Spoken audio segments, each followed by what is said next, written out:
Do you love guns? Hi, Gene Kelly here, and I've always been passionate about firearms. I started gunsmithing and went to gunsmithing school when I was just 18. I've been a professional gunsmith for over 40 years now, and I'm a licensed Class II manufacturer. I've been teaching gunsmithing since 1993. Now, we started the Gunsmithing Club of America 15 years ago to create a place where people who shared our passion, both professionals and hobbyists, could find reliable, trusted information on real-world gunsmithing. We wanted to provide a place where our instructors could continuously teach our members, where both hobbyists and professional gunsmiths could share their experience and learn from each other. It's to be a trusted community with reliable information. We knew that it would be an extremely powerful resource and tool to preserve our gunsmithing knowledge, provide our members with an enjoyable experience, and as a place that actually protects our firearms freedoms by keeping our guns functioning properly. As a member of the GCA, you'll have access to over 400 hours of gunsmithing instruction and techniques on video, all by qualified instructors who are masters in the field. You will receive our monthly Gun Tech video magazine and print magazine. Plus, the GCA members' website contains almost 200 extremely detailed firearm disassembly and reassembly video courses, hundreds of product reviews, firearms evaluations, and industry interviews. The Gunsmithing Club of America is a one-of-a-kind organization. There's no other club or group specifically dedicated to the art, craft, and profession of gunsmithing. As a hobbyist or a professional, you'll find that this is your source for the knowledge you need. So feed your passion about guns and gunsmithing by being a member in a community of like-minded individuals. If this sounds like you, join us today.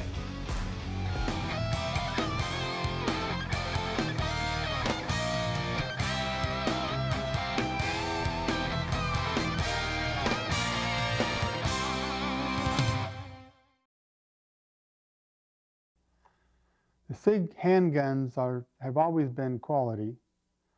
The 220 series is probably the Cadillac of auto pistols. The P210 is probably the Rolls-Royce or Mercedes-Benz of auto pistols.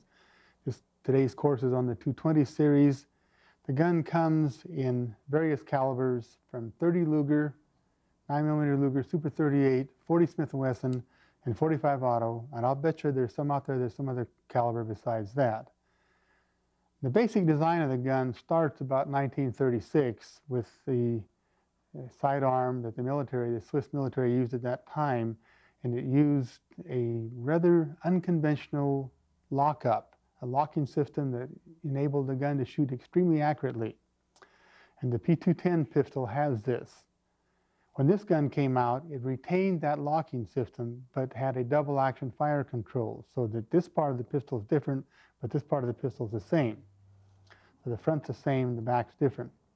This gun's been eminently popular, and it is extremely reliable, extremely good auto pistol. It's also priced right up there with the best of them, as it should be. You get what you pay for, and this is a lot of gun. The SIG P210 series was made in Switzerland. The 220 series is a SIG Sauer, and they had a joining between the Swiss SIG company and the German J.P. Sauer company to form SIG Sauer. I don't know exactly what the relationship is. I think for all intents and purposes, they're the same company now. This gun then is made in Germany. So it's basically a Swiss design, or at least derived from a Swiss design, but it's made in Germany. But the quality's still there. Let's face it, the Swiss and the Germans always make good firearms, and the two combined make a very excellent firearm.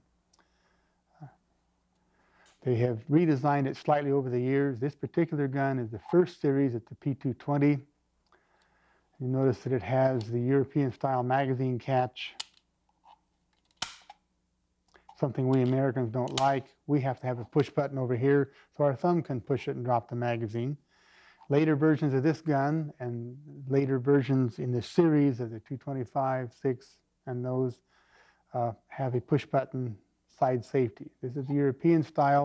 Personally, I like them, but it's not as fancy, and we can't drop the magazine on the run and let it fall on the ground and insert a new one. We have to physically take it out.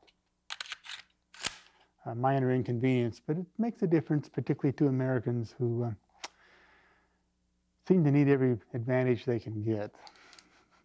I shouldn't say that.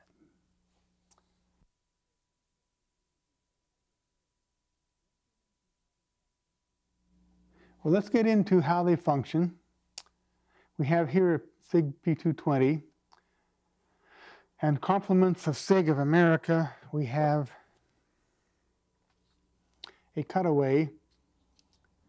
This is a P229 in 40 Smith & Wesson, and with this gun we'll be able to see how it works. But first I'm going to describe the locking system. The locking system on this gun we're going to use because when they cut it away, you can see in the muzzle here, they've cut some pieces away, and they've cut away some of the support. And so the SIG locking system, the lovely SIG locking system, or barrel binding system, if you will, doesn't function in this because we've lost some metal. So we'll do it on the earlier SIG P220, remembering that this is still retained on the newer guns. It just has been cut away on the cutaway. I'm going to take the gun apart quickly.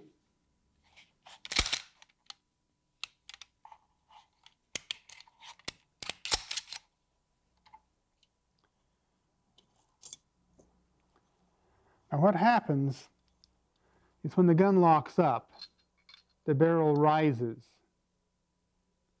And it's designed so that when it rises, it impinges the barrel in what amounts to the barrel bushing up here in the front. I'm going to take the barrel out and show you. Now this is the top of the barrel, and you see we have a little wear mark here. The bluing's worn off. On the bottom, we have the same wear mark. Back here, forward there. And inside the slide itself is a rather large bearing surface that's basically an oval hole. When the barrel tips up to lock, it binds the barrel, and you can see it. When it's locked, we have unlocked, we have clearance. That clearance goes away. You see at the bottom, clearance, no clearance. Well, back here, it's also binding in the top of the slide. And it's designed so that as it goes closed, it pinches the barrel just slightly, but it makes it tight. I'm going to show you when I assemble it.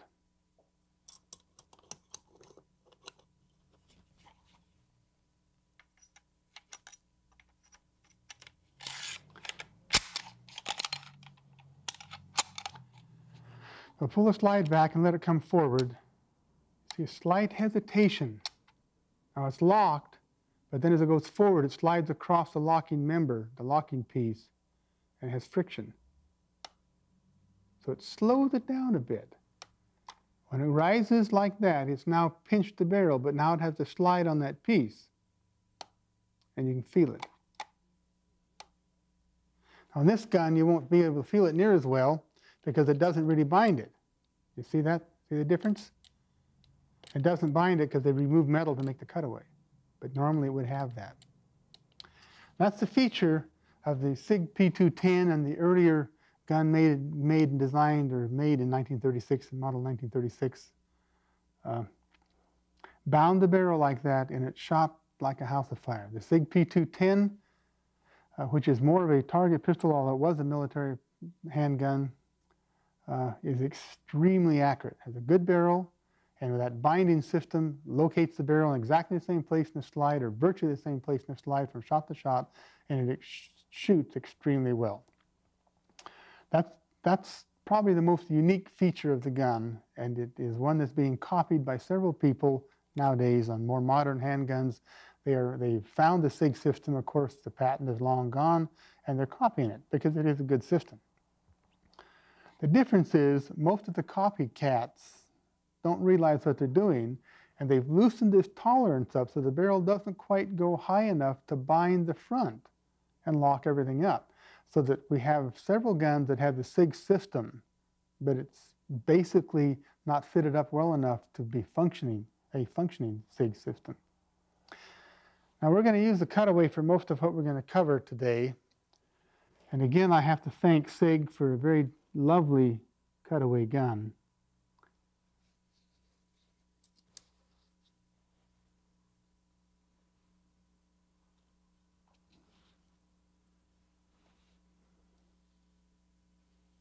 They've done a nice job. Anyway, now that we know how the barrel locks up, or how it impinges anyway, we'll cover how it locks and unlocks. And what they have down here, we have a locking piece and we have a notch in the barrel. I'm going to take the other barrel out of the other gun and show you that camming surface. And this is the cam that locks and unlocks. Basically, when the barrel moves back and forth, a hook catches here and draws the barrel down and unlocks it from here. Free of the slide continues on. When it goes closed, the cam hits here and shoves the barrel up into the locking recesses, and it rests there ready to fire. It's locked up. We'll show you in the gun. This shows up pretty well. See that? Now you can see right here where it's free, it's unlocked. It comes forward, you'll see that cam make contact and push the barrel forward, and the locking recesses line up. We'll force it up. And when it's locked now, right there, we see that we have metal on an inline surface. The barrel cannot move down. It's held up in that position. The gun fires. It's driven back by the bullet's energy, carries the barrel back with it.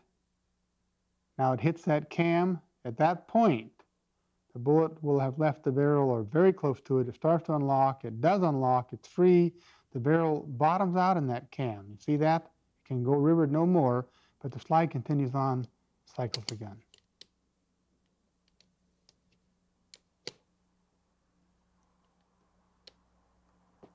And there you have it.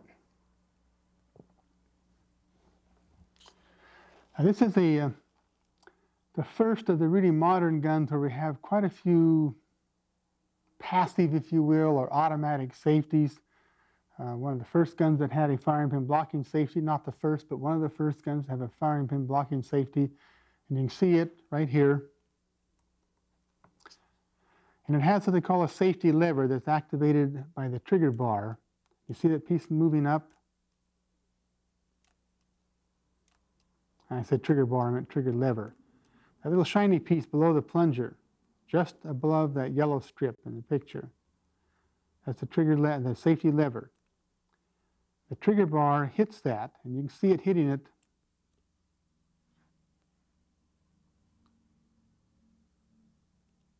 right there.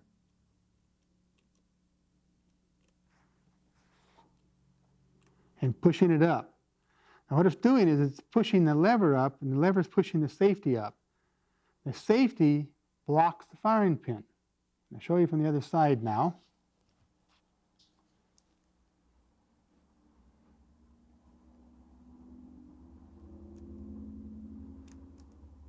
Now when it's up, the firing pin can move forward. Now I'm going to push it down and push the firing pin. The firing pin strikes the plunger. You can see that. I'm going to pull the trigger. Now, see the difference? The firing pin can now go forward and protrude and fire the round. If the trigger's not pulled, the plunger's not up, it goes forward a short distance and stops. You see the difference?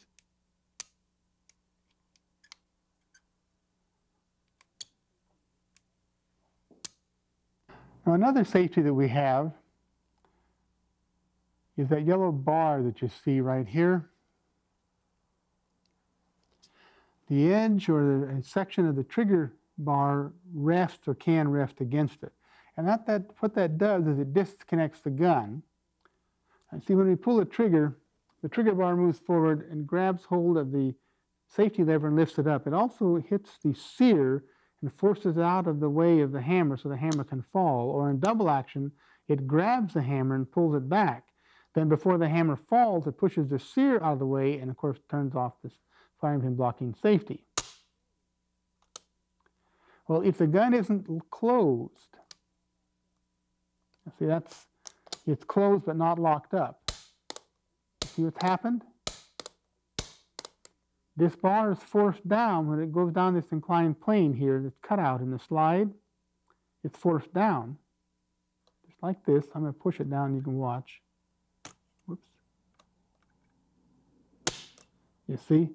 It broke the connection between the trigger bar and the hammer. Well, it's done automatically if it's not closed.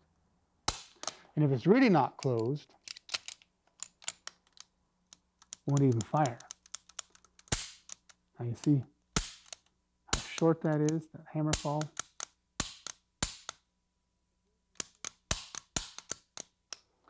That's a built-in safety. It's also the disconnect system, because when you shoot the gun, bang, then if we try to cock it, it won't cock.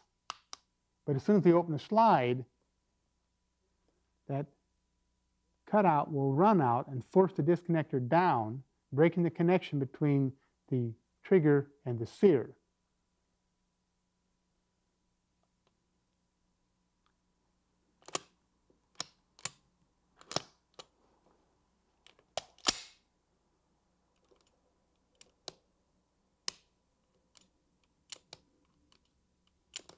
And you can see that at the top where it's hitting the yellow bar, but also down lower by this pin. Watch it break the connection between the trigger bar and the sear. See if nothing happens now. Now something happens.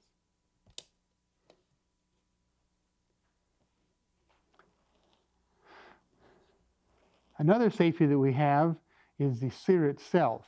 If we pull the hammer back to almost cock position and then allow it to fall, whoops,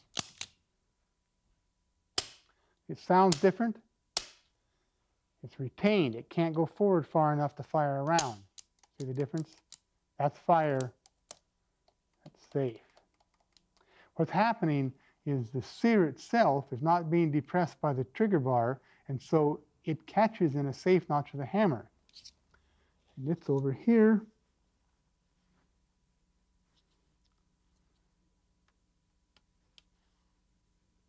You see it right there. Now if we pull the trigger, now it can go forward, you see? The sear is out of the way of the hammer notch, a safe notch. But if we let go of the trigger, see it move into position? There's another safety then. When the trigger is not pulled, the sear is not being pushed out of the way. The sear is now grabbing hold of the safe notch of the hammer, prevents it from going forward.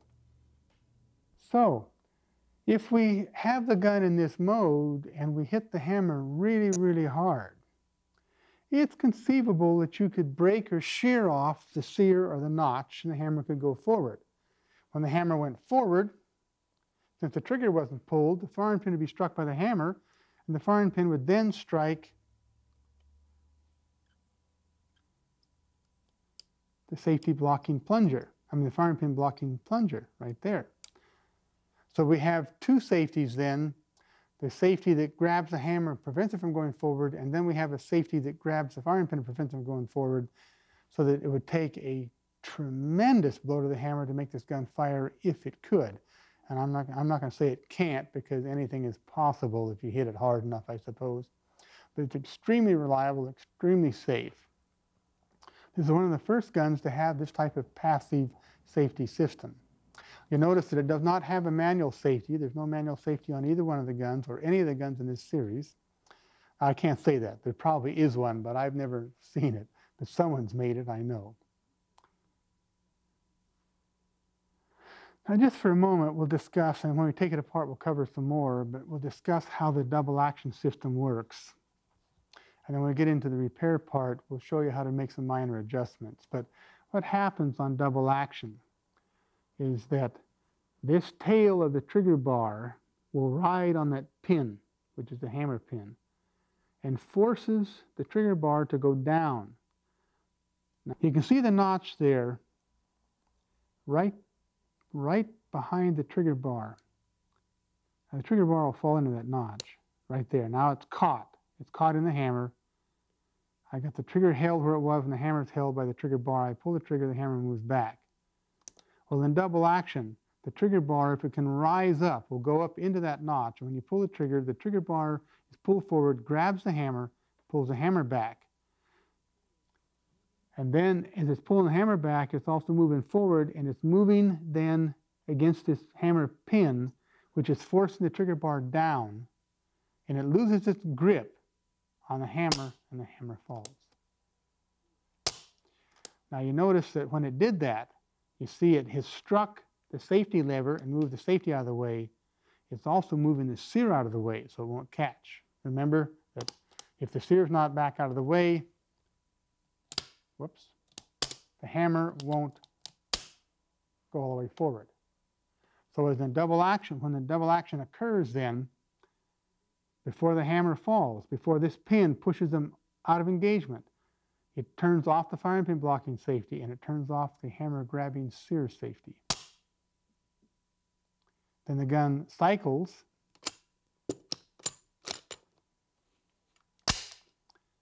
and the disconnector is pushed down out of the way by the slide as it opened. When you let go of the trigger, it returns and pops up in that notch. Now, a way to test the correct angles of the double action system is we have now pushed the hammer pin out of the way, and you notice it never lets go. If it did, that means that the angles of the trigger bar and the hammer's notch are negative and are self-camming themselves out of the way. On this particular model, the SIG system, if they are negative and will do that, it will get progressively worse until finally the double action is so short that the gun will start to misfire. This is designed to be cammed off by that hammer pin.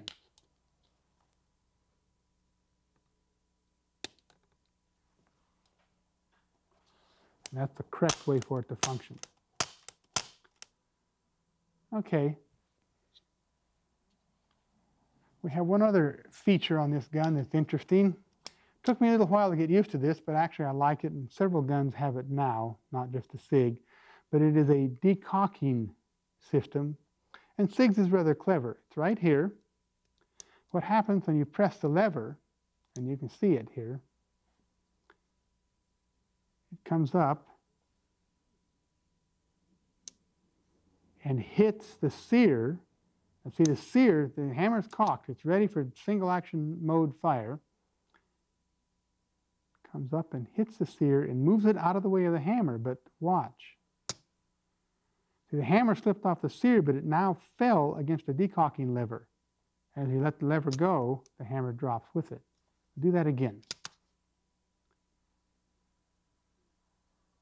Made contact, pushing the sear out from the notch of the hammer. Hammer has fallen, but is caught by the decocking lever.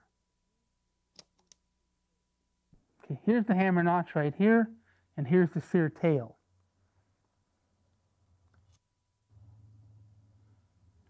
We're going to cock the gun, and once again, now you see how the sear has caught and held the hammer. The decocking lever comes up and hits the sear. The hammer falls under the decocking lever, and you let the hammer down. Now, because the trigger returned, and we'll do that again so you can see the trigger at the same time. Now watch. See, the trigger comes forward. Now watch again the sear when we let the decocking lever go down. Zoom in. It's tripped. Now watch the sear. You see, as the hammer moved forward, the cocking bar moved away from the sear, and the sear can now re-engage in the safe notch of the hammer when it comes into play, and there it is. So even though it sounds and looks terrible, we have two safeties functioning, both turned on by the returning trigger. The firing pin blocking safety and the sear safety notch safety. Now I'm going to trip this real quick and let it just go. And watch for the hammer. You'll hear a difference in the hammer. You see, it didn't go all the way down. It caught. It's a good system. It's a very good system. We'll cover feeding now, but it's pretty simple. I've now loaded 4 rounds, 4 dummy rounds in the magazine. We'll go through the feeding sequence. Magazine in the gun. When you fire it, the slide comes back. The round of the magazine pops up. Slide comes forward. The face of the slide down at the bottom picks up the rim of the case. Pushes it forward. And you notice that it's very high. It doesn't have to come up very far to go into the chamber. It's almost chamber height. So closed. Now, its rapid sequence, the feeding is pretty similar. You're going to get the nose dive a little bit, so you're going to have the ramp doing its job. And you might get a little bounce, but not much. But it's pretty much straight line. They're a good feeding gun. It's a good design. Gun cycles, you fire it and the gun cycles, the barrel unlocks, the case comes down the slide face, hits the ejector, is ejected, the next round pops up, slide face hits it, shoves it forward into the chamber. Semi-wad cutters feed about the same.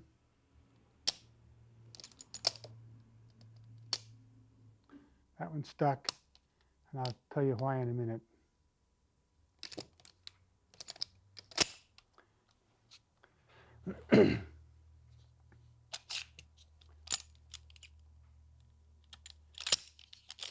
On this gun, this is very typical for most arms manufacturers.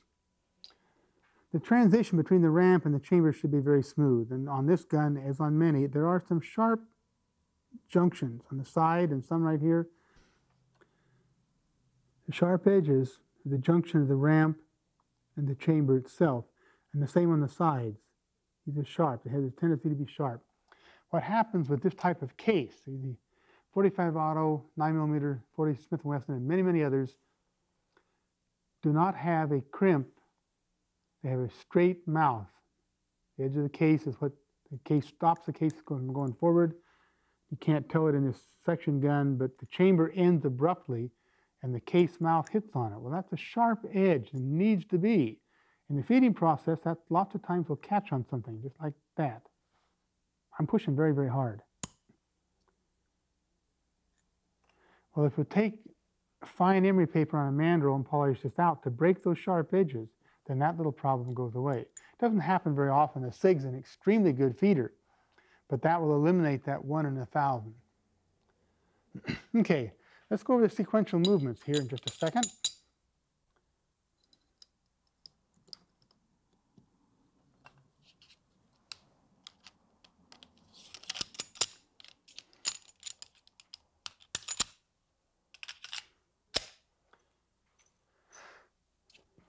The gun is loaded,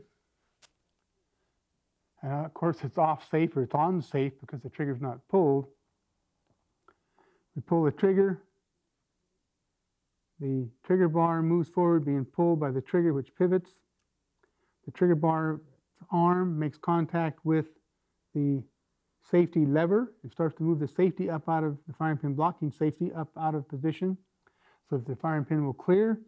At the same time, or shortly after that, I should say, the trigger bar makes contact with the tail of the sear, which we saw earlier. Continued pulling pulls the sear out of the way, and the hammer will fall. Now, at this point, of course, the firing pin blocking safety is turned off, and the sear is held out of the way so it won't catch in the safe notch, you see. And again, we have ignition. Trigger is still pulled. The gun starts to cycle rearward. Now remember that for every action there's an equal and opposite reaction. That means the energy that's put in the bullet is also put or pushing rearward on the cartridge case, which is pushing on the slide face. The barrel is locked to the slide, but the barrel can move back and forth because it can float between those two cam points, can't it? So then the barrel and slide are being pushed back as a unit as the bullet is being pushed down the barrel. So it starts to move back, the trigger's still pulled. Now you see that first little connection we heard right there? That's the gun disconnecting. Watch the trigger bar being pushed down when that cutout and the slide runs out, you see? And about the same time that that's happening, you notice that the barrel strikes the cam and starts to unlock. The barrel's not quite unlocked on this particular gun, and it's disconnected, but it's unlocked now. Now, if I cock the gun, it'll stay cocked. Trigger's still pulled, you see. So now the barrel and slide have come back together as a unit. The cam unlocked the barrel and held it in that position down and stopped it from going any further rearward. The slide continues on. And if we had a round in the chamber, it would be extracting that because the extractor would be hanging onto it. So it continues to open all the way back. Now, as it opened, of course, the hammer was pushed back, wasn't it? Now, what happened, and we'll duplicate this here.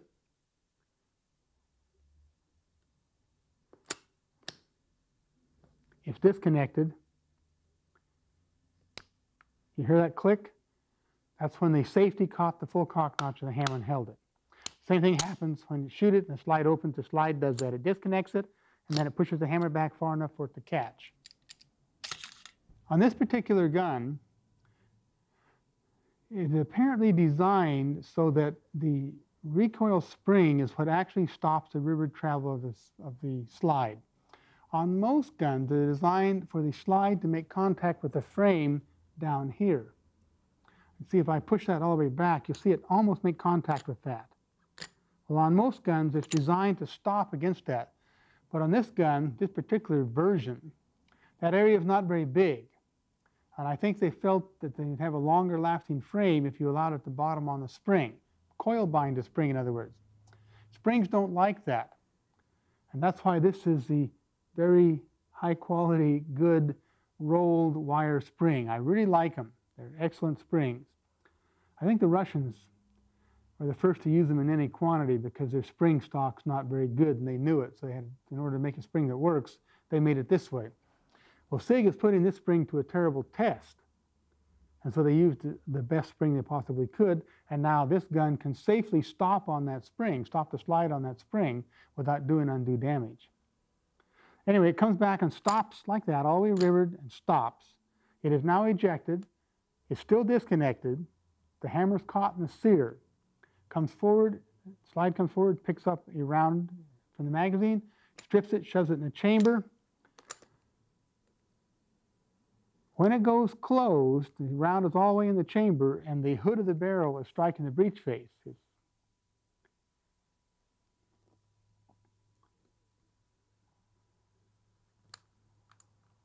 The barrel will move forward, hit the cam, and cam up to be closed. Now, while that was going on, the round fed up underneath the extractor. We'll put a round in the magazine and show you what that looks like.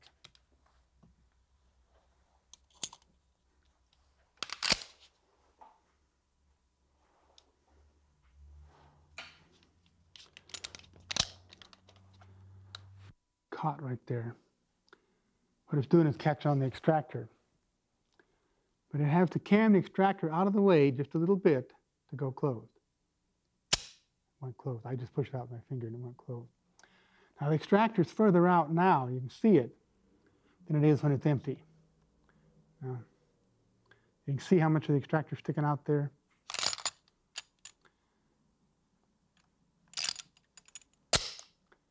Now you see how much in the front end it's not sticking out at all. That's because the round is behind the extractor and has pushed it out a little bit. And we need to have that so it'll hold it in place when it extracts. Now in the event that there was a chambered around in the chamber and the slide went closed, the extractor has a cam on the front of it so that it pushes it out of the way and snaps over. If it's perfectly flat, the extractor would simply stub on that and it wouldn't go closed. Are there any questions?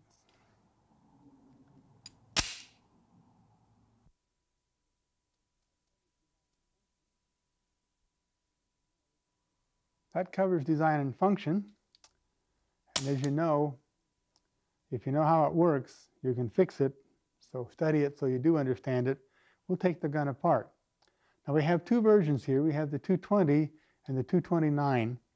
And they are a little different in the top halves at least, but there are some subtle differences in the bottoms also. We're going to take the cutaway completely apart. We'll take part of the 220 apart so you know the differences there. Gun comes apart pretty easily, and we'll drop the magazine first. and take the magazine apart. You see a little button down there, the hole with a little button in it. Take a punch and push it in, and with your thumb, push the bottom plate forward, and put your finger over here in case it wants to fly out. On this particular one it won't, but some will. Pull it off. There's our bottom plate lock. To get it out, we simply tip it and push it to the side.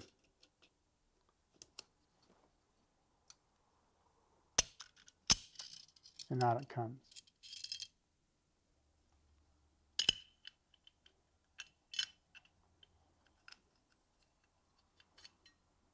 It's out. So the magazine is now basically apart.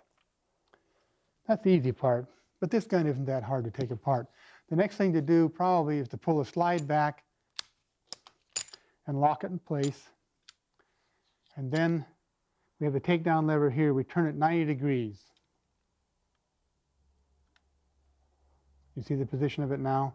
Let the slide come forward by releasing the magazine catch and guide it off. Now if I could just let go of it, it would fly off if I snapped it, but I'll just let it slide off. Now the slide is free of the frame. I'll take the slide apart. The recoil spring and guide assembly comes out very easily. You simply pull it back and then lift it up and let it come forward. Now remember to hang on to it, because otherwise that spring will launch the guide. You don't want to do that.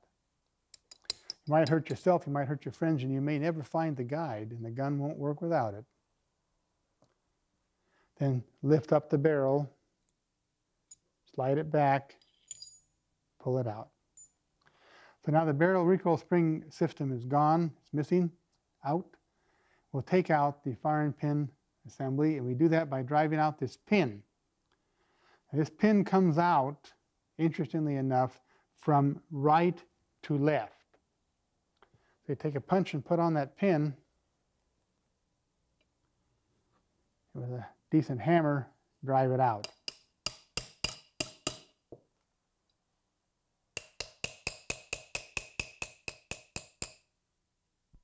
And the reason why we have to push it out from right to left is because the left side of the pin is serrated. It makes it real hard to push out the other way. Now this punch is a bit too short to push the pin completely free, so I have to trade punches. When I do, the firing pin will try to fly out.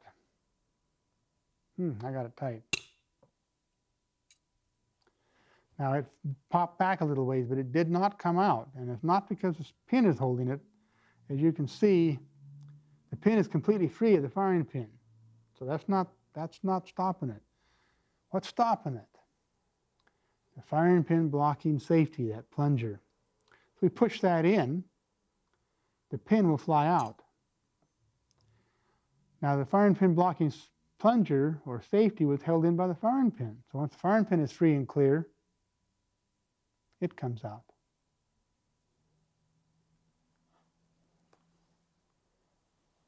So they're out of the gun.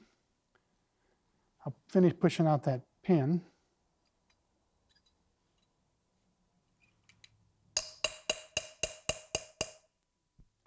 Pin's out.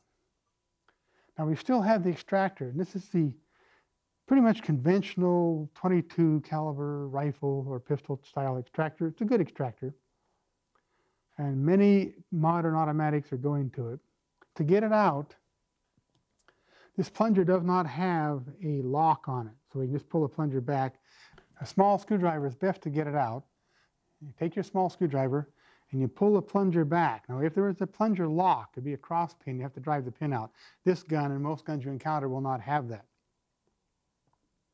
We put the screwdriver in front of the plunger, in between the extractor and the plunger, and pull the plunger back.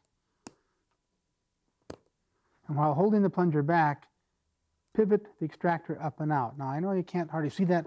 We'll see if we can get it in a position where you can see it better. And pivot the extractor out, just like that.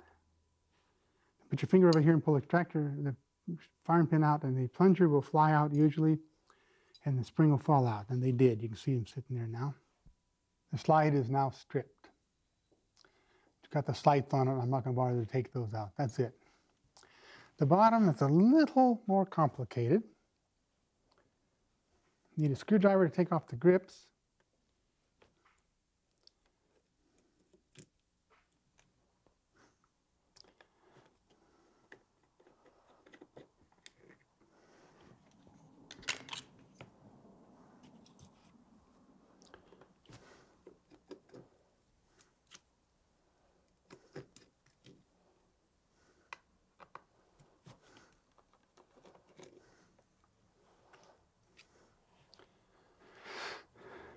Holy cow.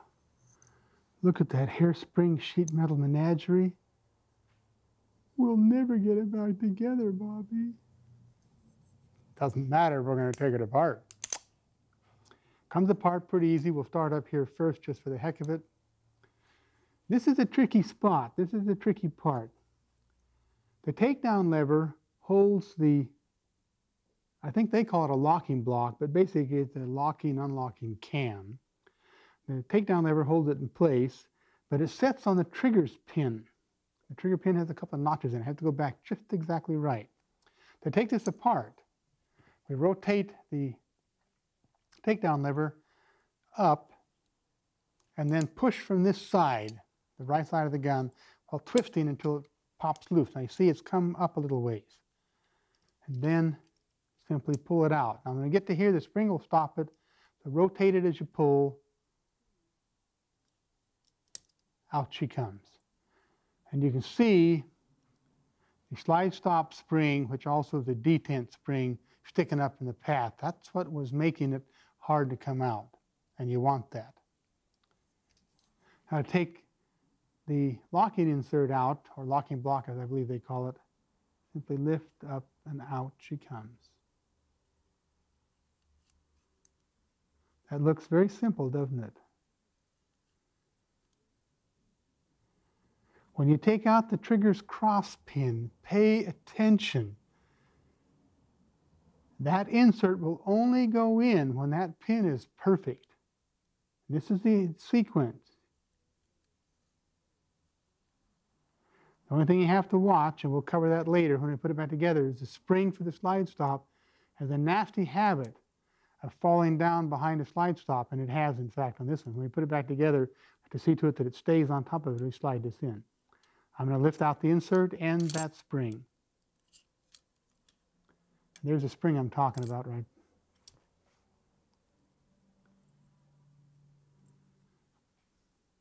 There's the spring I'm talking about right there. Now the trigger pin will simply punch out, but the trigger pin has some way of indexing it. You see the two guns, you see the two pins. On the older gun, it's serrated. On the newer gun, it's notched. The notch, when you assemble it, needs to be horizontal. But not only that, if you look down inside here, and you probably can't see it on the camera, but this pin is notched. Now, I'm going to push it part way out so you can see it.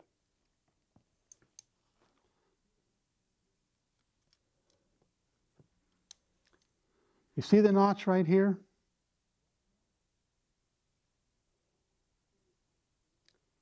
Okay, that notch is at about a 45-degree angle on the bottom. Remember that.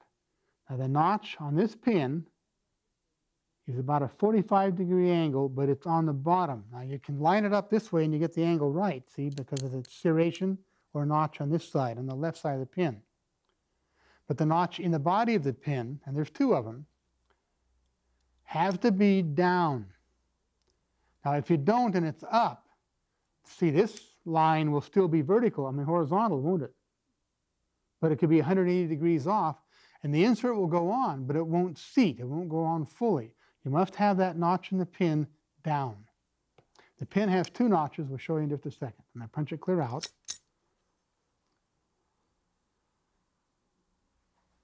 And there are the two notches. Remember, those notches face down, not up. They'll be at about a 45-degree angle this way. That's important when you put it back together. Now the trigger simply comes out. You just lift it up. Oh, I forgot to do something. See, the trigger is attached to the trigger bar. The trigger bar and trigger run off of this spring right here. Take the spring out, take your thumbnail and push the spring out of the notch in the trigger bar and lift it up. And then it comes out this way, out of that hole.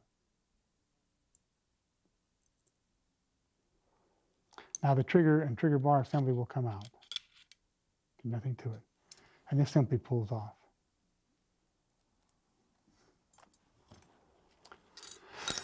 Whoops, what on earth was that? It's sat right here. What is that? The slide stop, isn't it? That's the thing that that spring must rest on, and it rests on the slide stop right here. When you reassemble it, you have to see that the spring is laying there, just like this, on it. When you take out the trigger pin, of course, all of those pieces are now free to fall off. Now we're going to take out another piece. It's the hammer drop lever, or hammer drop assembly, and it consists of this outer lever and a spring, and that's attached to an inner piece. It basically is a guide for it, or a rest stop for it. Prevents it from going too high. It just comes back and sets on it. But it also is what it pivots off of. Now we take this spring off pretty much the same way as the other spring. You lift it up and out, and now, see what I'm doing? And bring it up and off. There we went. But I'll show you when I get it out. Now the retainer pivot fell through the bottom. This will simply lift off. I'm going to dump that out. There it is.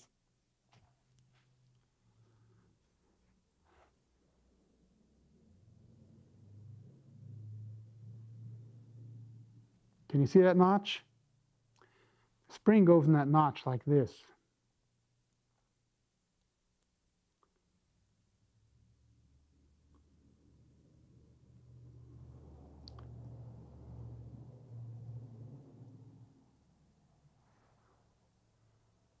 And there you have it. That's how it's locked in place. So the hammer drop system is out of the gun. When I take the rest of the gun apart, I use a screwdriver to do this, but you can use anything that you want to, and if you're strong, you can use your hands. I put it right here, and I push this up a little ways, see it pop off, and now I can take my fingers and finish the job. And I pull out the mainspring and guide assembly. Now basically, now the hammer is detensioned. It has no spring tension at all. I've caulked it. I can't uncaulk it without pushing the sear forward. And we can see the sear and the safety lever. Safety lever is right here, and here's the sear. Now it's caulked. If we push the sear here, the hammer can fall.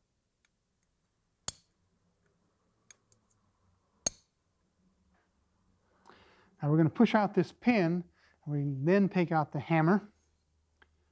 Or we can push out this pin and take out the sear and the ejector. We'll push out the sear pin first for the heck of it, but you can do it either way, actually. Sear pin is out. When I take out drop the punch now, the sear, the safety lever, and the ejector will basically fall out. Basically fall out. Now, when we go to put it back together, we're going to want to do something. So I'm going to push the pin out of the way to begin with.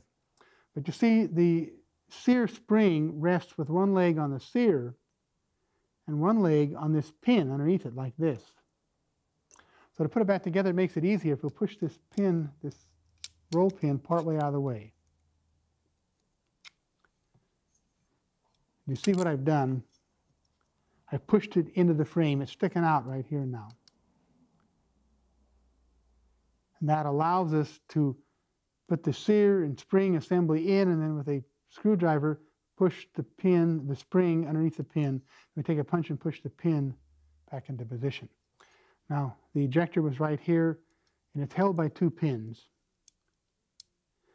It's held in place by the pin that retains the sear spring and the pin that the sear and safety lever pivot off of. When you punch that out, this is free to move up and down, but not to come off until you slide it off that pin. When I tipped it up like that, it fell. Now, there's only a couple of things left in the gun. The hammer and its pin. Push out the hammer pin, and the hammer is now free to go. And then there is a hammer return assembly and its pin. And then in there, they have a little spring that is the hammer return spring. It's a rebounding spring. The 220 series doesn't have it, but the later series do. I'm going to punch that out. Let's see what's in there.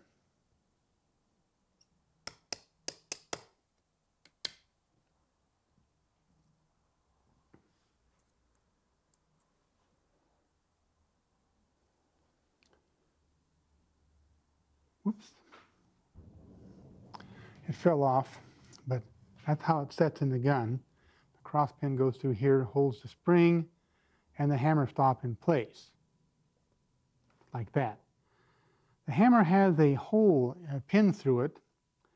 When the hammer goes fully forward, it catches that spring and pulls it up, tensions it.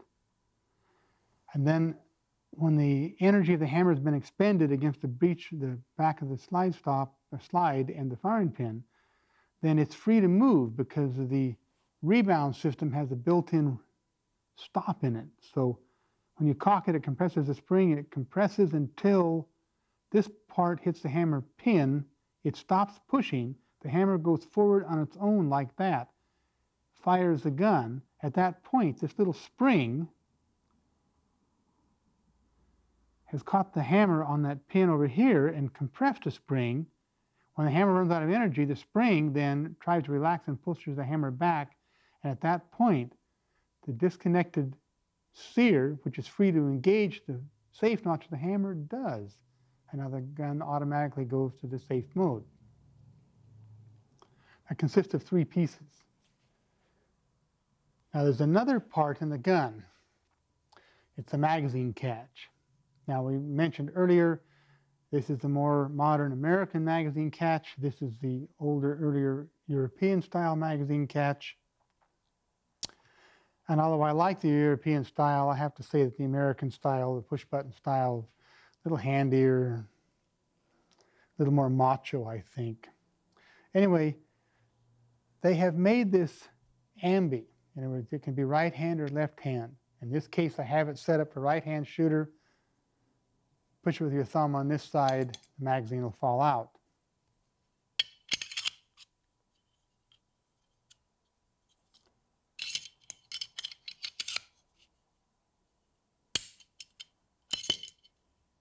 I'm pushing like I would a right-hand shooter with my right thumb.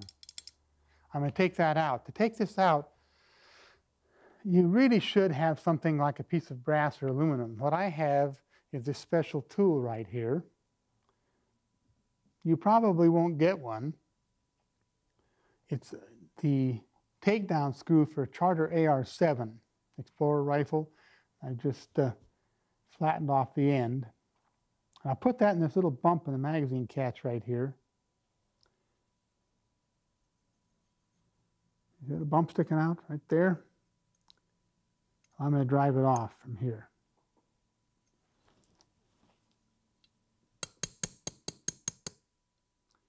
Now, as I did, you'll see a spring popped up.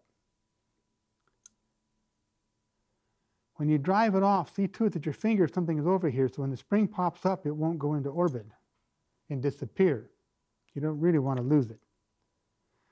I'll pick it out with my fingers, and the magazine catch won't come out because it has the cutest little retainer on the other side. I don't know that you can see this in TV here, but it's right here, and you just barely see the edge of it. You see that little sucker?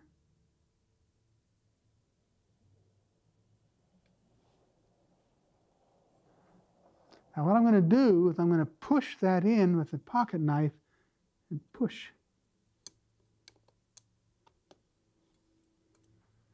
Now you can see that it's now the edge of the hole. I can pull it out. See it? And out she comes. Now the spring fell out of the bottom. That's okay. Okay. The gun is now virtually 100% apart. Some of the springs are still in place, but it's for all intents and purposes apart. We'll put it together after a while. I want to take the 220 and show you the differences here. The top comes apart quite a bit differently than the newer versions. It comes off the gun the same way.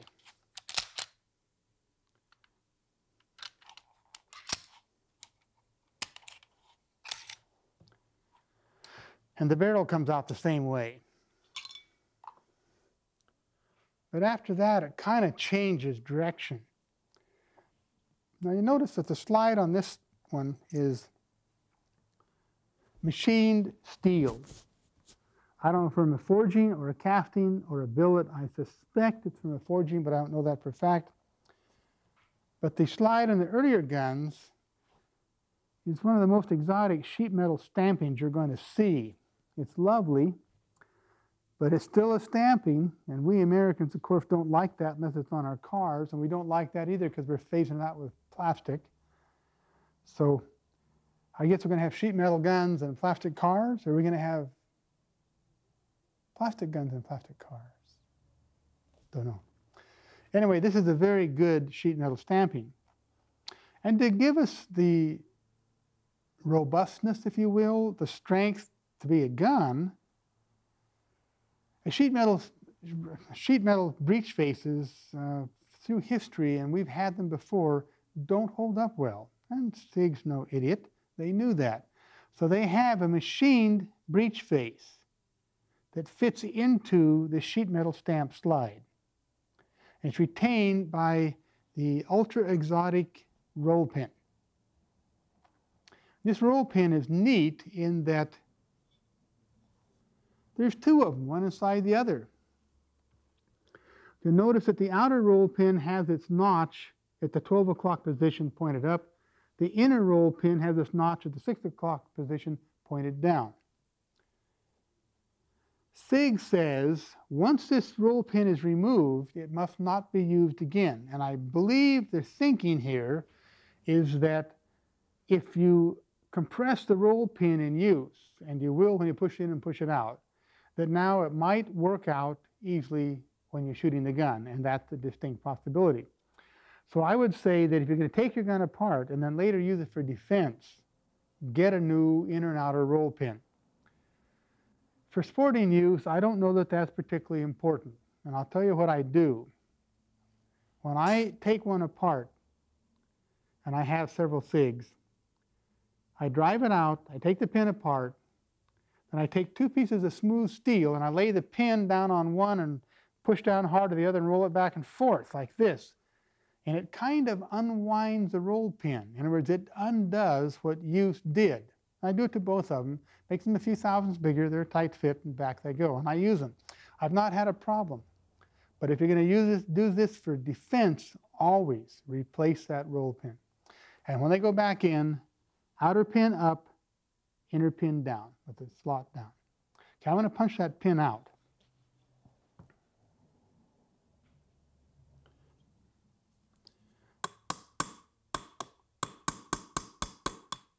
Yeah. Wrong punch. And I knew better than that, too.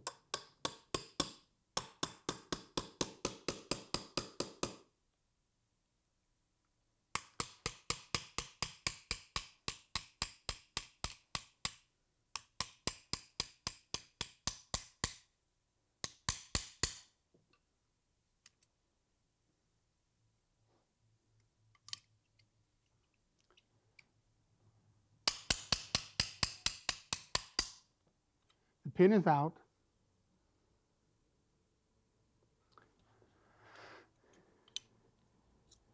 And the insert is free. So we will drop the insert down.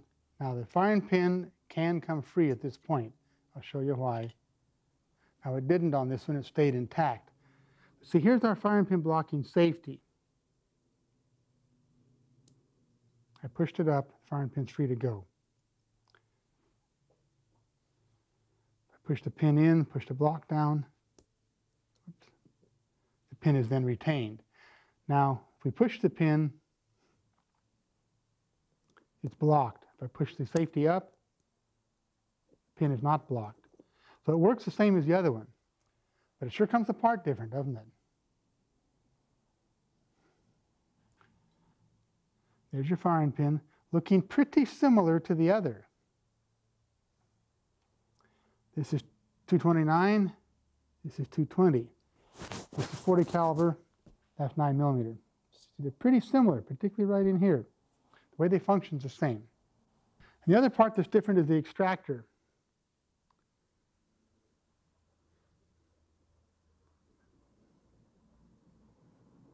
Now the extractor, the easiest way to get the extractor out is put something thin in here, ow, and pry it out. and there it's out. Now this extractor had a problem. It had a tendency to break. I've only seen 3, but on a SIG, that's a catastrophe because SIGs just rarely break parts. I've seen the hook break off twice and the shaft break off about in the middle once.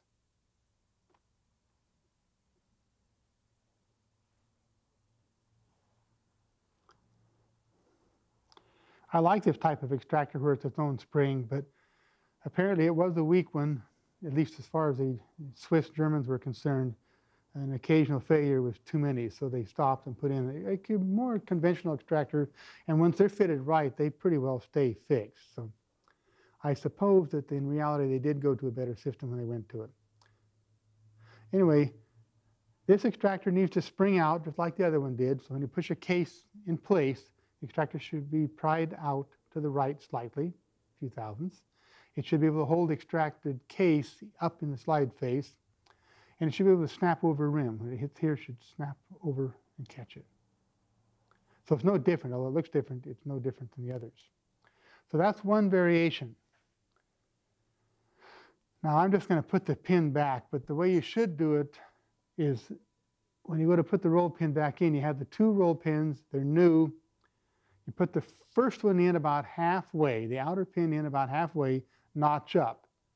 You start the inner pin, notch down, and drive it in until it's approximately flush with the outer pin, then drive the 2 in together as a unit to finish the job. Well, that takes care of the top and its differences.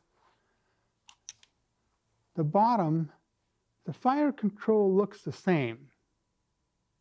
Slide stop, hammer drop, sear, safety, all that's the same. There is a slight difference. Although we have a hammer stop right here, we don't have the spring. The hammer falls forward, strikes the firing pin goes forward, strikes the hammer, strikes the primer, rebounds back, hits the hammer, and pushes it back. So the hammer is partially rebounded by the firing pin. There's no special rebound system in this particular version. This is an early version. With the trigger pulled,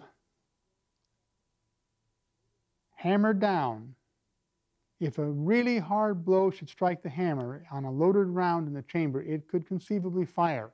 It'd have to be a very rapid blow, but it could happen. Normally it'd be so slow, and you have no positive protrusion. In other words, the firing pin is shorter than the housing that it lives in. With a hammer all the way forward like that, the tip of the pin will not stick out the breech face and will not fire around. So it's a safe carry mode. But when you let go of the trigger, the sear is released, and if the hammer should move back to the safe notch, it'll be cocked and held. But that's not necessarily the safe carry position. The reason it's safe is because of the shorter firing pin and because the firing pin blocking safety is still there, just like in the later versions, so that unless the trigger is pulled, the firing pin is blocked from moving forward far enough to fire around. So not only does it not want to fire around from a push to the hammer like if you dropped it, because the firing pin wouldn't protrude far enough, but the safety would prevent it even if it could have. Now, I like to carry it, or would carry it, in this fashion like that. That way, when I go to pull the trigger double action, it's pretty much constant. But some people will put it in a safe notch. The disadvantage, as far as I'm concerned, is we have quite a bit of take-up. It's a minor thing, and then the double action occurs. It shortens a heavy double action, but I find it annoying to me. To me, it's much easier to just pull. That's up to you. Now, you won't have that option on a later gun because they do it automatically for you. Okay, that's one difference. So don't worry about the little spring in the hammer block in the earlier versions. It isn't there. The other version, of course, the other difference is the magazine catch. And this one has a lanyard ring or loop in it. Many people take them out. Fits right there.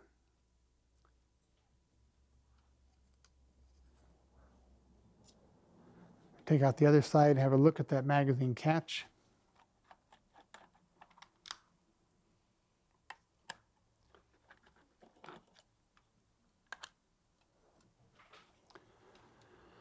You see, basically, the way the two hammer springs fit and function are the same.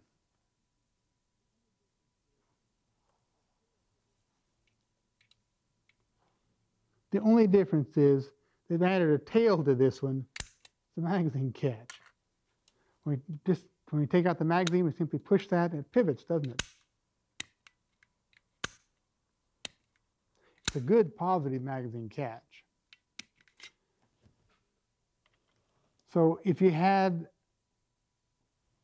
let's say you had a 220 and you broke off the magazine catch or lost its whole assembly and you couldn't get one for the earlier gun, and I don't know, at this point you may not be able to, you can simply fabricate a new one, buy the later style hammer spring assembly, fabricate a new magazine catch, have it TIG welded to it, finish it up, and you've got what you need. So it's not the end of the world should you lose that on the early versions. That's really the only difference. Is this is a single row magazine. This is a double row magazine. This is 9, actually this is 30, but call it 9, and this is 40. There's a difference in the widths. And slight differences in the trigger guard shape and a few differences in the frame shape, but basically they are the same gun, just a few minor differences.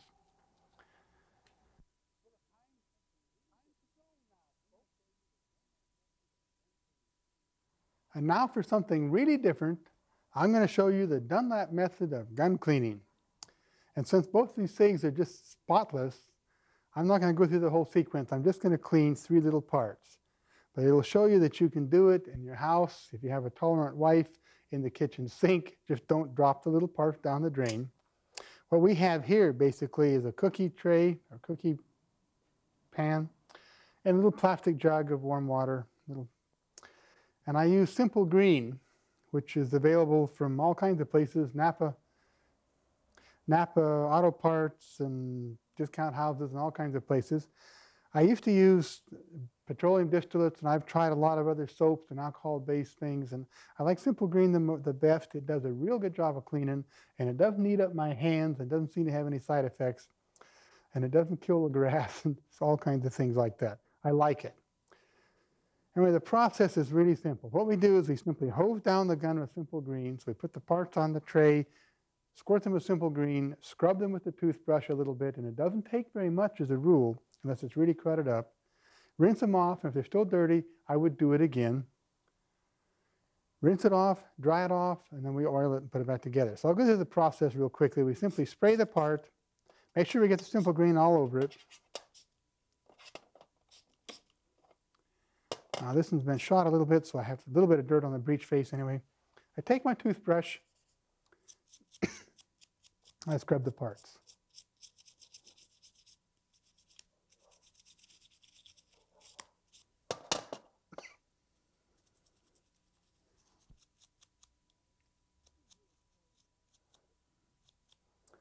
They're all scrubbed. I put them in the warm water. You can do it with cold, but I like the warm because it feels better.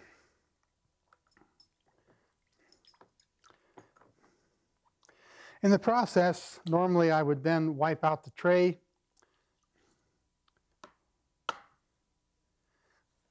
Rinse out the tray and dry it off and put the parts back on it in a napkin or a paper towel. I'm going to just wipe it out. I'm not going to rinse it.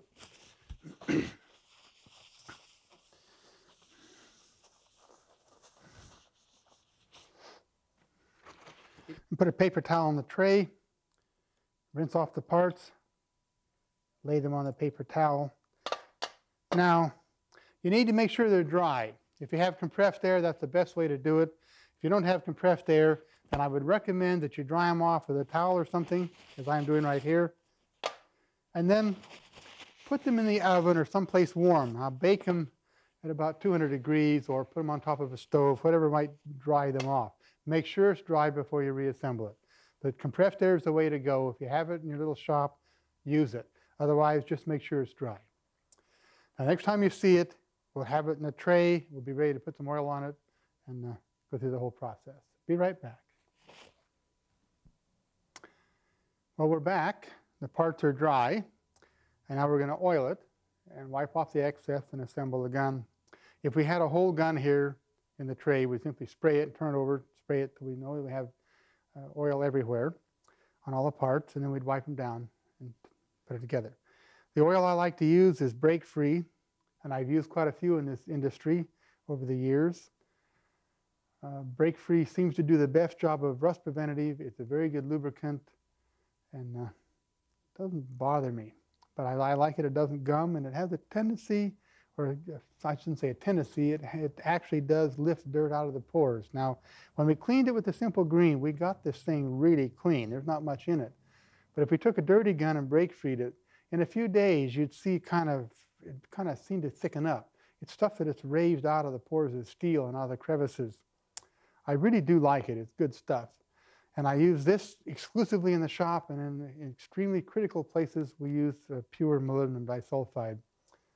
And I think that's the two best things we can use on a gun for lubricant.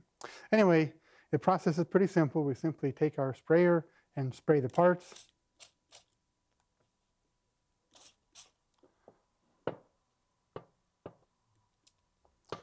Okay, oil's everywhere. Now I simply wipe it off.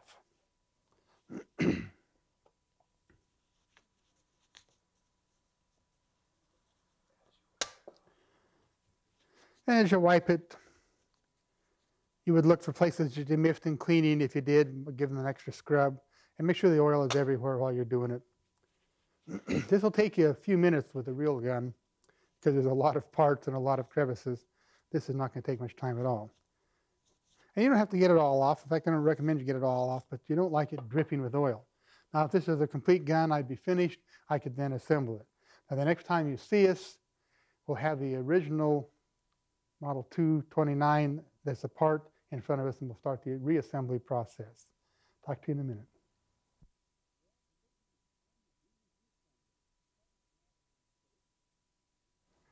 Well, folks, it's time to do the reassembly. We'll start with the magazine first. It's pretty simple. They will vary slightly, but they're all pretty similar. So if you can assemble one of them, you can assemble them all. Take the magazine follower, and it'll have a rounded end, and of course it matches the front of the magazine box. So you stick it in with a rounded end forward. That's kind of important. Now this follower is a little trickier than most. You have to kind of put it in like this. You can't just shove it in. Fool me, it won't go. So just kind of come in at an angle, in she goes, let it fall down. Now, when you put the spring in, the bottom plate has, or the bottom plate lock has a rounded end too. That goes to the front. You put the spring on. If it's off, you put the spring on so that the highest or most farthest upward coil is toward the front of the magazine box. So this coil will be at the front of the magazine box. And remember that this bottom plate lock is a little wider than the magazine at its lips. So you have to put it in at an angle and slide it in. Listen, there we go. And just push the bottom plate on while you keep the lock pushed down until the button in the lock is covered by the bottom plate. At that point, you can let go and push it on. You'll hear it snap usually. You hear it snap. That's when the lock went into place. The magazine is now assembled. And now we'll start with the slide. It's not much more difficult than the magazine to reassemble. And the first thing we'll put in is the extractor. Now, if you notice, we had a little failure to feed when I did it by hand, kind of slow. And we determined in this particular case, the extractor is causing part of the problem. If you look at the hook on this extractor, see, it's rounded here. That's good. You won't be able to see this on the screen probably, but there's just the slightest little sharp edge right there. And I suspect that that is what caught the rim of the case and made it so it didn't want to slide up. So we take a stone and just kind of break that so that the sharp edge is gone. Now we're talking about the hook proper here, not this part. So what we're going to stone is the surface right here, you see, not the end here. But right there at the transition of that sharp spot, we just break it so that it won't catch on the case. Now to reassemble it or put it in the gun, we drop the extractor spring in its little hole, drop the extractor plunger in the hole, make sure it goes in, In this case, it didn't.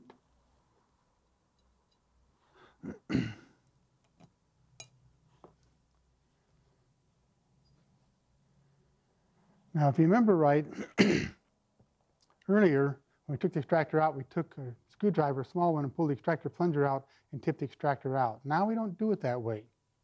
To reassemble it, we simply put the extractor in the slot and push it down with our finger and push it back. When it gets back far enough, it'll fall into a hole and the plunger will come up forward and captivate it. Watch. You see how it is now? Went in. We check it for function, and you see it springs out, spring loaded, goes back. The extractor's in. Okay, if you remember, when we took out the firing pin, the part that retained the firing pin was the firing pin safety, firing pin blocking safety. We'll put it in first. But don't put it in upside down. It's best if you put it in the correct way.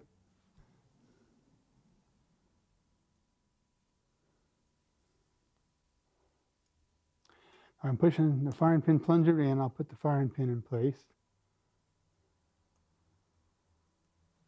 Maybe. I've got it something wrong. Okay.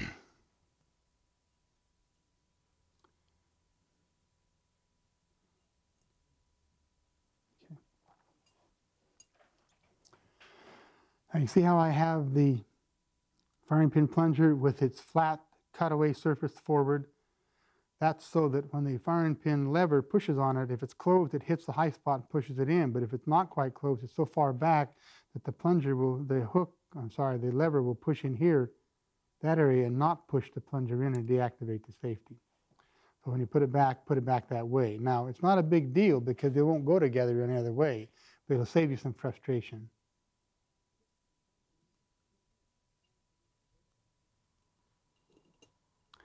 Now I've pushed the plunger in with my finger. I pushed the firing pin in, let go of the plunger, let the firing pin go. The plunger has captivated the firing pin. If I push the plunger in, the firing pin will pop out, you see. It's captivated by that plunger. It'll stay captivated that way until I put the firing pin retaining pin in. I have to find it now, but we have it.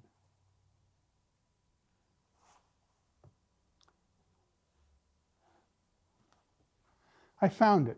It's right there. Remember the serrated end? That's to be on the left side.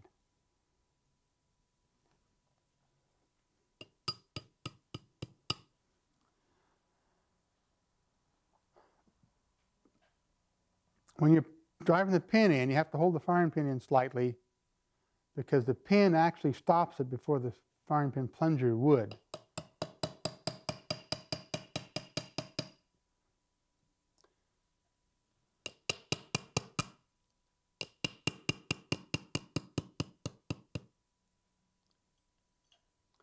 And take a punch and finish the job. Check, see if it's even on both sides. Not quite. Still not quite.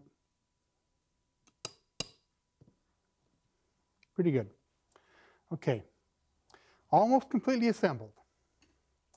Got the extractor in, got the firing pin assembly in, put in the barrel. It's really tough. And the recoil spring. And notice when I put the barrel in, I didn't push it in. I put it in, and I pushed it back and down so it is actually in locked position. Makes it much easier to reassemble it, and it helps to retain the recoil spring. Put the recoil spring in, kind of guide it straight and push it back, and then push the flanged end of the guide into this flat surface. Actually, you can see it better this way. The flat surface and the barrel lug right there. Now this will stay together. Well, I've taken all of the goodies for the bottom and put them out in front of me, and I will assemble that now. We'll start with a magazine catch, if I can just find it. Here it is. And the magazine catch has the lock in it and its own spring right here. And we need to decide whether we want this to be a right-hand or left-hand magazine catch, and we're going to put it in as a right-hand catch. So we simply push it in so that the serrated end will be on the left side of the gun, so you can push it with the thumb of a right-handed man. We simply put it in. Now you see that we get to a point where the little catch, the little lock, stops it from going any further. So that at that point we have to push it in. We take our fingernail and push the catch in, put the spring in it, fell out when I put the body in, and then we have to put the lock in place. The lock is right here, and it goes two different ways. So when you put it in, you need to put it in so that the tapered end matches the contour of the frame here. If we put this in like this, that wouldn't match, as you can see. So we have to flip it over 180 degrees like that. Now we simply push it in. It's a little dovetail. We simply push it in. We get up to the spring. We'll need to push the spring down with something. And push the lock the rest of the way on.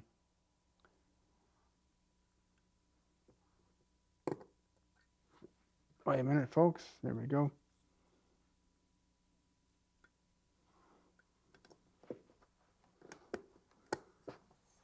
That's on. There's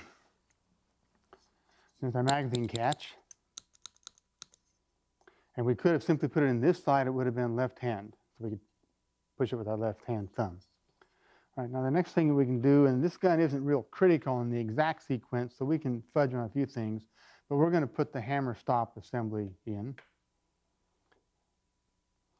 And it, on most of them, will not require a slave pin, which is kind of handy.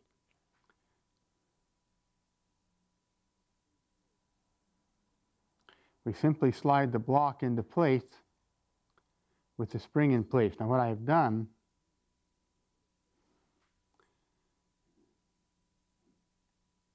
simply put the spring in, and then the little tail hangs down on the notch in the bottom, and I put my thumb over it to hold it in place and slip it into place in the frame. Then you take a small punch and put through it. Make sure everything lines up. The spring's in place, and we just push this pin through, pushing the punch out at the same time.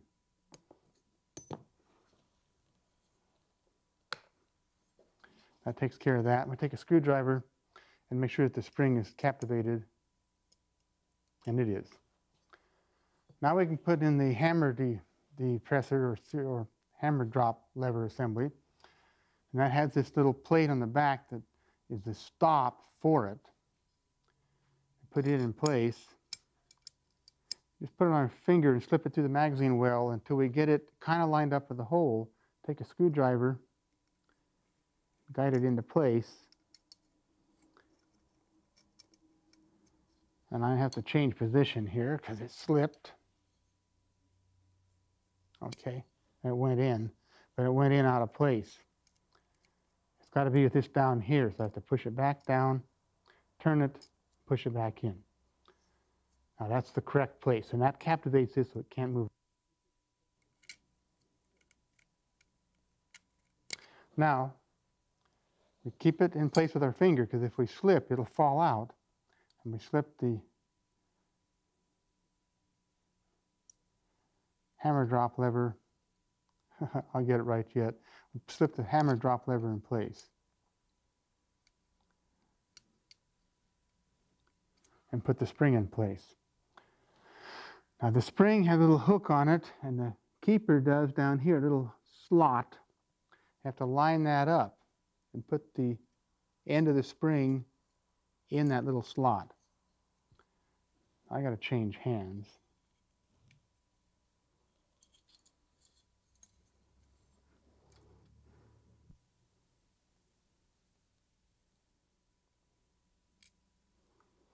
I just kind of dropped it in place. Now when I rotate it, you see it lock went into place right there. And I take my fingernail, hook it under the spring. I did it with my fingernail. Well, it's on there, but this is being stubborn. My fingernail doesn't want to do it, so I have a split screwdriver, which is what I should have used in the first place. And as long as this spring is twisted this way, that little seat in here won't fall through. I take the little split screwdriver, hook it in the spring, put the spring in the hole. That's pretty simple when it behaves itself. Okay, we have the hammer drop lever in place. We'll now put the hammer in place, seeing to it that that little spring down in here, right there, catches on top of this pin in the hammer right here, kind of like this. That's going to retract the hammer when you fire the gun, or after you fire the gun. Now see, I've got it hooked. Pull the hammer up against the spring, I line up the holes, and I push the hammer pin through. Whoops, I shouldn't have done that. And I knew better too, folks. Don't push the hammer too far forward when you have it hooked up, or you'll push it right past the spring.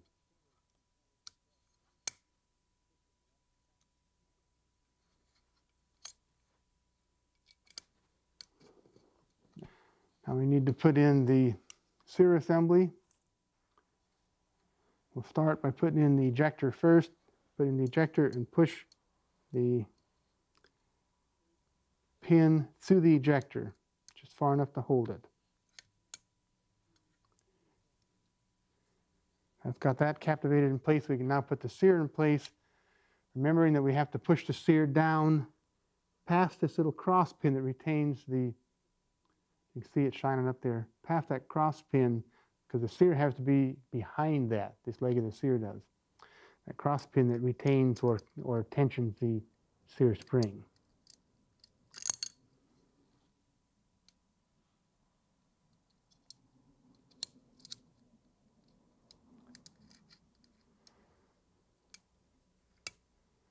And they got the pin through. We push it back until it's just through one leg of the sear, and we put the sear spring in place and push the pin through to captivate the spring.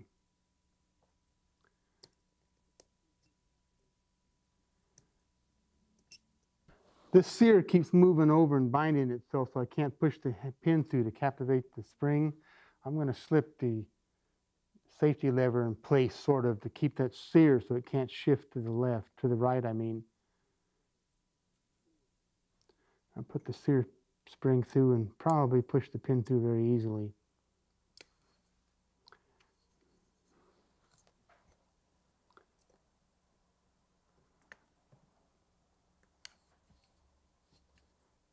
I don't understand this. There we go. All right. The safety lever fell out, but the sear spring's in place, and I'm a happy camper. We'll push the sear over. Now we're going to put the safety lever in place. And the little pin has just drifted a little bit. I pushed it over so I get the sear safety lever in place. Push the safety lever up.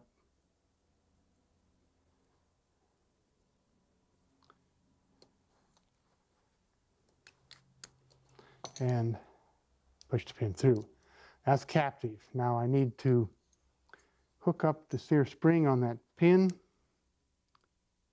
I pushed the pin over a little bit too far, so I'm going to push the pin back into place a little bit. Now it's still not in place, but it's closer than it was. What I'm going to do now is take my split screwdriver, push the spring down, and push it over to be captivated by the pin. And that I have done. You can see where it's captivated right there. Now I'm going to push it the rest of the way in.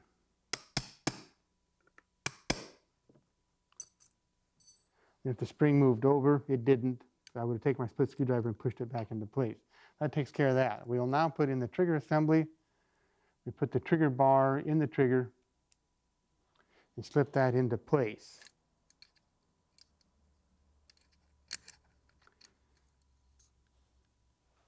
Now we will put the slide stop in place. this point now we can take our cross pin and put it in. Okay, now I have the trigger pin in. The slot is horizontal, the notches are 45-degree angle pointing down. And just to hold the pin in place, when I think it's lined up correctly, I just put my finger behind the trigger and put tension on it so that the pin won't fall through. I take the locking block and I hold the spring up with my thumb. And I slip it into place. Now, seeing to it that the grooves in the locking block line up with that pin. And when it lines up, it just sits in place so easily. And that's it. It's in. Now we want to put in the takedown lever. The takedown lever has a flat notch in it. And you can see through the hole here that piece of the spring sticking up. The slide stop spring, that's also the takedown lever detent spring. So we put that notch in the safety lever down. Safety lever then is pointed up. We simply rotate it, compressing that spring, and then push it through. Line it up the other hole, and twist and push, and in we go. Now we need to put the trigger return spring, trigger bar spring in place. If you remember right, that little leg went in here, and the other leg hooked underneath the trigger bar. And again, a split screwdriver is handy. And there we have a functioning trigger. We need to put the mainspring in now, our hammer spring, and it goes in relatively simply. See to it that you catch it in the slot of the hammer, though. I'm going to let the hammer all the way down first. We slip it up, and remember there's a groove in the hammer. We want to see to it that that goes into it, and I have missed it this time. There we got it, okay. I push this in. I get it lined up, and I take my screwdriver and I push it the rest of the way. That's all there is to it. Now it works. Put the grips on, the gun is basically assembled.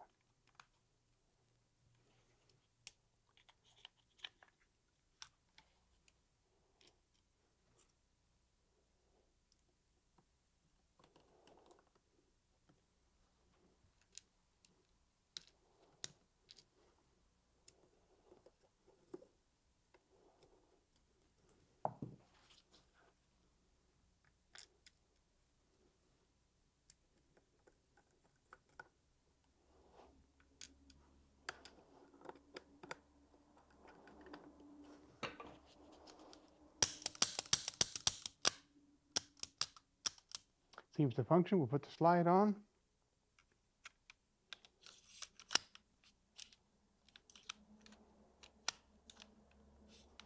My sear pin has slipped just slightly through. Slide goes on now. Pull it back. Trip the takedown lever. Put the magazine in.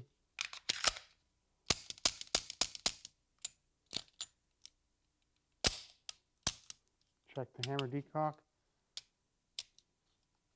Check our safeties. The trigger bar does hit the safety lever and move the safety up out of the way, doesn't it? Hammer does rebound to the safe position, holds. Double action is good. Single action is good. We don't have very many problems with this gun, but I mentioned earlier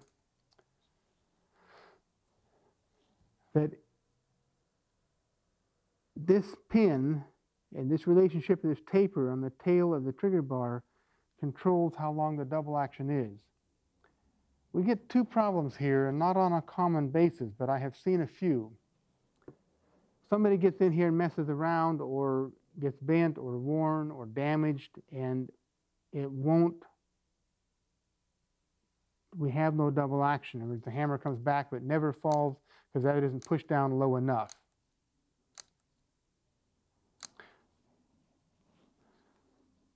what you can do is very carefully trim downward the leg of the trigger bar after you've smoothed this surface up. And don't take much metal off that, just enough to get it smooth if it's been damaged.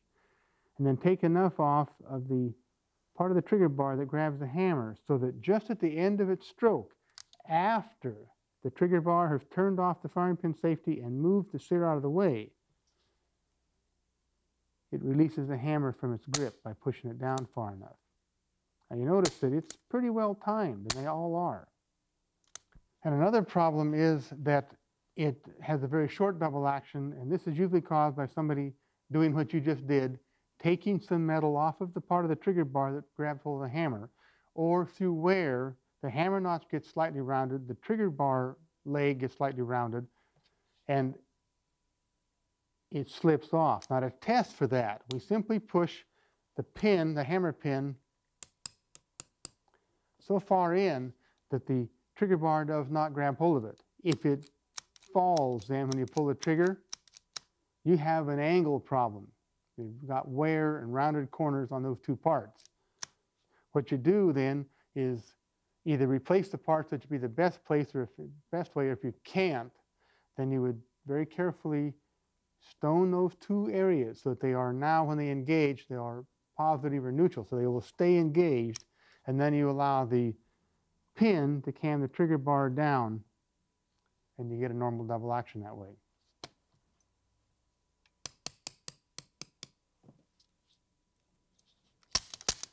These parts are expensive, and generally I don't recommend that you mess with them at all. But if you're out in the field or someplace and you need to get that fixed, that is the way to get it fixed and get the gun working again. For defense, I would always replace the parts. I would not, in this case, I would not alter those for any gun used for defense. And we mentioned also that this particular gun had a slight burr in the mouth of the chamber, the transition between the ramp and the chamber, and I would polish that with 320 or 400 grit paper just to make it smooth. I don't take off a lot of metal, just get the burr out, get the sharp edge off so that the mouth of the case cannot catch on it. When you take the magazines apart to clean it, just as a matter of habit, I would make it a habit to just give the spring a little attitude adjustment, stretch it a couple of inches. That way when you keep it stored with ammo in it, loaded, the spring's going to fatigue a little bit. If you give it a little stretch every time that you clean the magazine, and I'm not talking about wanking it, but give it a couple of inches of stretch, then you keep the spring in much fresher condition, so you have more tension. If it gets weak, it'll override jam on you. The extractor fit on this gun has been almost always good. This gun was made for Browning as the BDA, not this model, the Model 220, but basically the same gun. And that, so we, as the warranty station for Browning, did work on some of them, and most of the problems were, believe it or not, the safety lever would break. And of course, when it does, the gun won't fire because the safety, the firing pin blocking safety never gets turned off. Another problem I found with the gun was that they don't like, and this is true of all automatics, but definitely true of this one. There was a guy who shot one of these a great deal. He practiced a lot, and he loaded hot loads with a fast burning rate of powder, and it set shock waves up through the gun, and believe it or not, a locking block didn't like it and started to deform quite a bit. So if you're going to shoot the gun a lot, I would use a moderate burning rate, not a fast burning rate of powder. As far as the slides breaking and things, everybody's slides break once in a while, and I have certainly seen fewer SIG slides broken than I have other major handgun auto pistol makers' slides break. Although none of them break a lot. None on the quality guns break a lot. The SIG is as good or better than most of them out there.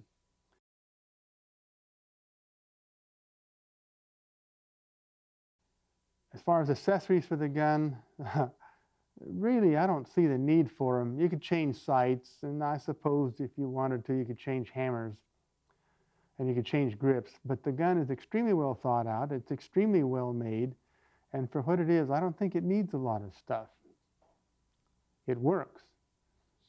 You pay a fair amount of money for this gun, but you get an awful lot of gun. If you want the best and you want the most reliable gun you can buy, this is it. And with just a little teeny bit of tuning, it will work almost 100%. No gun is 100%, but it'll work almost 100%. I like them. And I do think it's the best one that we humans can afford. If you don't have one, maybe you ought to save up some money and buy one. I have a few. I like them real well. Anyway, we'll talk to you next time. Adios. Do you love guns? Hi, Gene Kelly here, and I've always been passionate about firearms. I started gunsmithing and went to gunsmithing school when I was just 18. I've been a professional gunsmith for over 40 years now, and I'm a licensed Class II manufacturer. I've been teaching gunsmithing since 1993. Now, we started the Gunsmithing Club of America 15 years ago to create a place where people who shared our passion, both professionals and hobbyists, could find reliable, trusted information on real-world gunsmithing.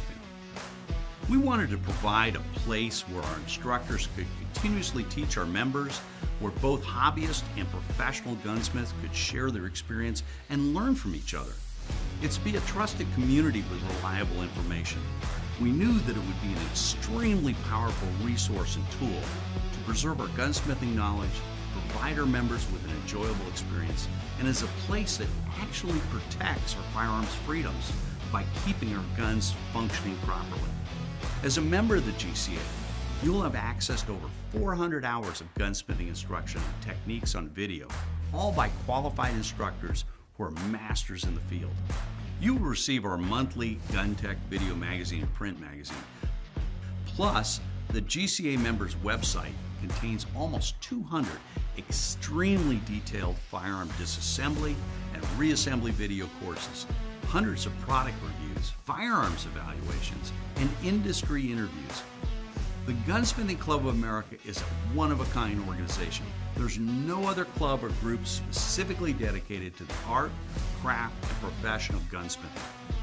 As a hobbyist or a professional, you'll find that this is your source for the knowledge you need. So feed your passion about guns and gunsmithing by being a member in a community of like-minded individuals. If this sounds like you, join us today.